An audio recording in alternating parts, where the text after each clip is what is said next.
I'm here with John Hanafin. He's an offshore financial expert for a company called Sovereign based here in Dubai. Can you explain about the company's background and your role within it?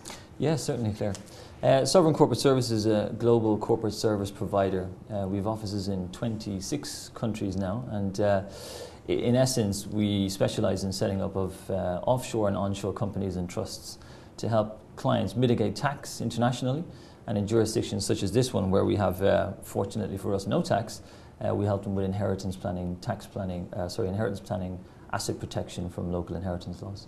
Okay, so the company offers a whole host of services. Can you explain what some of these core services are? Yep, I suppose we have two types of clients, particularly here in this region. We have a client that will come to basically set up their own business. So they'll come and speak to us with regards to getting local licensing from the Dubai or Abu Dhabi economic departments. Maybe they want to meet a sponsor and need to meet some local Emiratis. Maybe they can be in a free zone and have a fully owned corporation licensed out of one of the free zones. Or in turn, maybe they're coming to invest in property in the region, which is why we're here at Cityscape, and they're looking to use a corporate entity or some type of vehicle to own the property here in the region. So what sort of people are you hoping to meet at Cityscape? Well, I think Cityscape has been very good for us over the last 2 to 3 years between meeting the actual brokers and meeting clients themselves.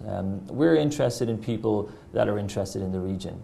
They may not look to come to invest and spend money today. They may look to come and see how they can invest, where they can invest, and what type of properties they can look at, and what type of ownership they can have, which is our field. Okay, so can you explain how these offshore structures can be established to help protect assets such as homes, yachts, and you mentioned even jets? Yes, of course. It's quite common nowadays for property to be purchased since the freehold property ownership came in now 4.5 years ago.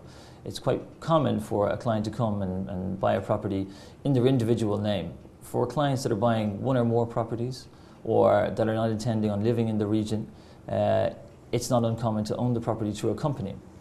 This is a civil law jurisdiction, so many clients came setting up a company from an offshore jurisdiction like BVI, UK, for example, Cayman Islands, and they would own the property in the name of the company because the company doesn't die, so therefore you have obviously longevity with the company. As long as the company's annual fees are paid, you have no issue with inheritance because the property is in the name of the company. Okay. The house prices in Dubai have obviously crashed spectacularly over the last couple of years. Are you seeing a lot more people trying to buy property, or how's it worked out for you? Yeah, I think we're dealing with a different type of client now. I mean, up until the last 24 months, we had young Eastern Europeans, young people from all over the world, cash rich, coming in here, speculating and putting 10 or 20% on 10 or 20 properties, flipping the properties in a week and doing the same thing again.